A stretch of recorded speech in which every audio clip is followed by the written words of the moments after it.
Eric Rupnaring's relatives told Schaefer they will never forgive him and they want him to rot in prison.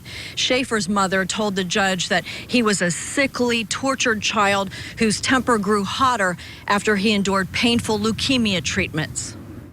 22-year-old Eric Rupnaring begged for his life as he lay dying from a gunshot wound during a home invasion.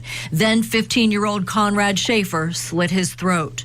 Rupnaring's grandfather told the judge Eric was a great comfort to him and his wife, who are both disabled. My grandson Eric was everything to us. He would check on us every day. Rupnaring's aunt called Schaefer an animal, then said, no, the teenager was worse than that. With my final words, I tell you, go to hell, and there's no forgiveness here. 17-year-old David Guerrero was at a bus stop headed to work when Schaefer gunned him down for kicks.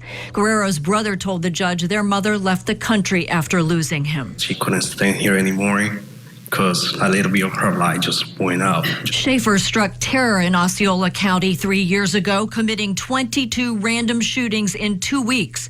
The defense asked for a 40-year sentence. The two victims' families quietly celebrated when Circuit Judge John Morgan sentenced Schaefer to 2 life sentences after questioning the sincerity of his apology. I wish I could change things, but I can't. I'm really sorry. Until we know what is wrong with him, he's just too dangerous to be out. The judge sentenced the teenager to 2 consecutive life sentences, possibly an attempt to prevent his release when he gets his resentencing hearing in 25 years, because he'll only be 43 years old at that time. At the Osceola County Courthouse, Kathy Bellich, Channel 9 Eyewitness News. In the heart of Pittsburgh, Pennsylvania, on October 29, 1997, Conrad Schaefer was born and a story began to unfold. A tale marked by shadows and true complexities. It's the story of Conrad Schaefer, a life shaped by circumstances, some of which revealed a darker side. Conrad's parents shared a bond for 13 years, yet their love was never sealed in the covenant of marriage. When he was just 6 years old, their union fractured, setting in motion a series of events that would leave an indelible mark on his life. For nearly 2 years, Conrad found himself in the care of his father, navigating the precarious landscape of a broken family. However, the watchful eyes of his father's neighbors couldn't ignore what transpired during those hours of solitude. They reported Conrad's unsupervised adventures, wielding a knife and an air rifle, a portrait of recklessness in the making. As fate would have it, a court order disrupted his world once again. At the age of 8, Conrad was mandated to return to the custody of his mother, leaving behind the familiar streets of Pittsburgh for the sun-soaked embrace of Kissimmee, Florida. Yet, even in this new environment, darkness continued to creep into Conrad's life. 6 months later, his mother noticed a troubling change, a swelling in his hands, a pain that marred his playtime. This was the ominous prologue to a harrowing diagnosis.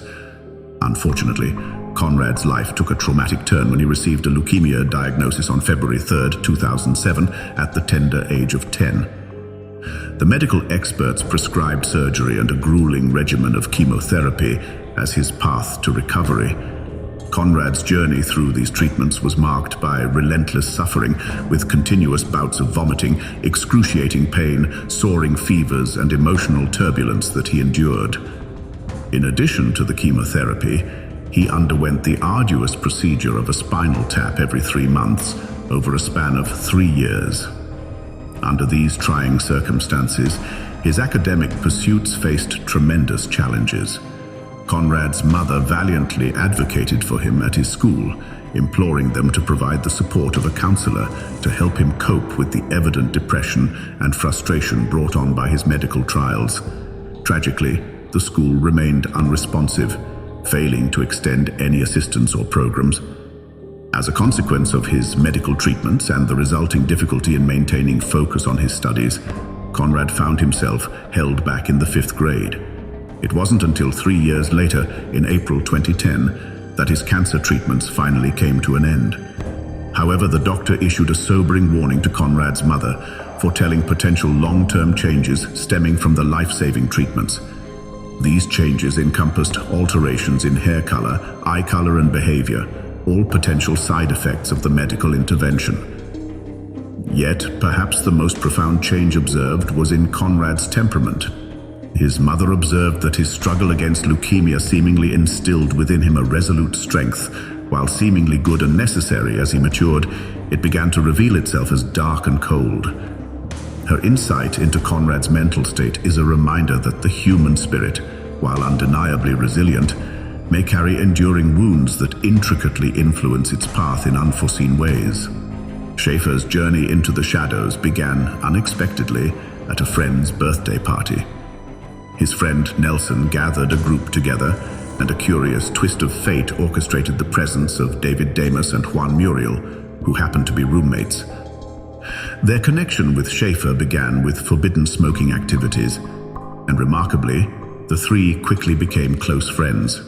Around 2 months later, the trio's path intersected with that of Victoria Rios, introduced through mutual friends Eric and Gordo, who happened to be brothers. Victoria had fled her father's home and was seeking refuge with them. After just one night of hanging out with the trio, a spark ignited between Victoria and Juan Muriel. Victoria turned to Damas, the owner of the apartment, to request a night's stay, which he granted. In no time, Rios and Muriel became a couple, and the trio seamlessly transformed into a quartet. With only 3 months of acquaintance with Damas and Muriel, and a mere 3 weeks with Rios, Schaefer received a gift from his father that would send ripples through their lives and forever alter the destiny of Kissimmee, Florida. Little did he realize that this gift would set in motion a series of events that would test their bonds and cast a long shadow over their city. The story unfolds on June 25th, 2013, a day that would forever be etched in Florida's memory. It was the day Conrad Schaefer's father handed him a .45 caliber high-point carbine rifle. While such a gift might seem ordinary for a father-son relationship, there was one chilling detail. Conrad was only 15 years old. And on that dreadful day, Conrad set in motion a series of events that would cast a dark shadow over Osceola County and the city of Kissimmee, Florida, forever. Over the course of 15 days, Conrad Schaefer would wreak havoc on its streets. June 25th, 2013, Conrad Schaefer, 15, accompanied by his friends David Damas, 20, Juan Muriel, 20, and Victoria Rios, 17, began joy riding around the streets of Osceola County in Schaefer's father's silver Buick SUV. Schaefer brought his rifle along to show his friends, and during their ride, perhaps out of boredom or excitement, Schaefer decided to test out the effectiveness of his rifle. The only problem was, he tested the weapon by shooting at the homes of random citizens, accumulating over 22 homes and vehicles with resulting damages from the mayhem. News agencies promptly reported the story, as numerous individuals were nearly hit by the traveling stray projectiles. Unfortunately, no one could give a sufficient description of the vehicle, and Conrad Schaefer, along with his friends, escaped capture. However, on the next day, June 26, 2013, Schaefer and Damas decided to joyride once again. Only this time, inanimate objects wouldn't quite be enough to satisfy their insatiable appetite for destruction. At approximately 6:30 a.m., young David Guerrero, 17, was on his way to work. Like many teens, not having a car for himself, he found it necessary to travel by bus. He was walking to the bus stop on the grassy shoulder of the road near a drainage ditch. As David traveled down North Central Avenue, opposite the Kissimmee Surgery Center, a vehicle sped past and a gunshot rang out so quickly and violently that witnesses frantically dialed 911. A patient waiting for surgery outside of the medical center recounted, "A guy was walking down the sidewalk and a car went by and it sounded like a gunshot. The guy's laying here along the road. I don't know if they shot him or what." David Stephen Guerrero was born in Medellin, Colombia on November 4, 1995, the son of Raul Guerrero and Maria Aristazabal. May he rest in peace. Unfortunately, Schaefer was not yet done. He had confided in Victoria Rios that he liked to take lives. And on the morning of July 4th, 2013, he would do just that. With the twisted group of four now living together under one roof at the Reef Club Apartments, Schaefer, Damas, Rios and Muriel would come to have a conversation concerning their rent and specifically their inability to pay. It was already July 3rd, and the pressure was on. Schaefer hung out there often enough to feel invested, even though he technically lived with his father. Upon brainstorming ideas, Schaefer and his crew would come to devise a plan of the most sinister nature and reminiscent of the Trojan horse. Victoria Rios volunteered the name of Eric Rupnarin, 22. Eric was a local club promoter, and she was acutely aware that he had just received a large insurance payout of $10,000. Knowing him for a while, Rios was aware that Eric sought intimate companionship and decided to utilize this knowledge to hatch a scheme where she would offer Eric intimate relations for $300. Once inside, she would open the door for Schaefer and Damas so that they could subdue and rob Eric of the insurance money, while Juan Muriel was to be the getaway driver. However, things did not go to plan. In the early morning hours of July 4th, 2013, Schaefer's crew arrived at Eric's house, located at 904 Mendoza Lane, and Rios went inside. As planned, she unlocked the door to allow in Schaefer and Damas. They subdued Eric and sat him down on the living room floor, but Eric only had $300. The crew demanded the rest of his money, as they saw his post on social media bragging about his recently gained funds. But Eric had already perhaps committed or spent the funds elsewhere. Damas began a countdown from 10, and if the $10,000 wasn't produced by the count of 1, Eric would lose his young life. Tragically, Eric was not able to produce the money within the 10 seconds allotted, and with the rifle purchased by Schaefer's father, Damas pulled the trigger. Eric Rupnarin received a wound to his face. Rios later testified that he was still breathing, and that his last words were, "Please don't take my life." Unsatisfied, Schaefer went into the kitchen to retrieve a knife owned by Eric's mother. He approached Eric and delivered multiple wounds to his neck area. Afterwards, Juan pulled into the driveway and the crew departed with $300, a television, a PlayStation 3, and an Xbox, amongst other items, fleeing the scene without interference. Eric Narendra Rupnarin was born in Queens, New York on January 12, 1991, to Puran and Sarita Rupnarin. May he rest in peace. Unbeknownst to the crew, police were hard at work seeking justice for the families of the lost. Their first step was to recover ballistics from the crime scenes to determine what kind of weapon was used.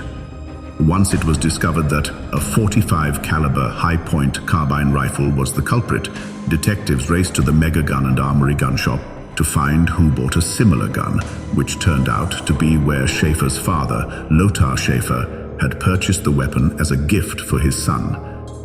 Officers subsequently received the address of Lothar and traveled to his home at the Heron Lake Apartments in Kissimmee. By mere happenstance, all 4 members of the treacherous crew were present as police arrived. Muriel and Rios tried to hide the weapon, but they were no match for detectives, and it was promptly located. All 4, including Schaefer's father, were brought in for questioning, and it wasn't long before Juan Muriel, Victoria Rios, and Conrad Schaefer confessed. David Damas maintained his innocence, but he was also arrested.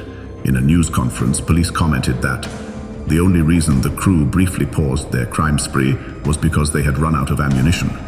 However, officers stated they were in the process of purchasing more.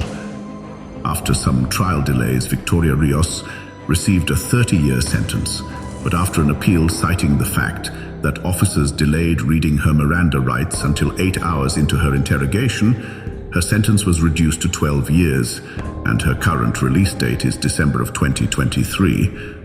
Juan Muriel, her boyfriend, received only 10 years after turning state's evidence and testifying against all of his co-defendants. Conrad Schaefer pleaded guilty and received 2 consecutive life sentences for both victims, Eric Rupnarin and David Guerrero. David Damas unsuccessfully maintained his innocence, and it was proven in court beyond a reasonable doubt that he is guilty. The case was adjudicated as such, and he is currently serving a life sentence.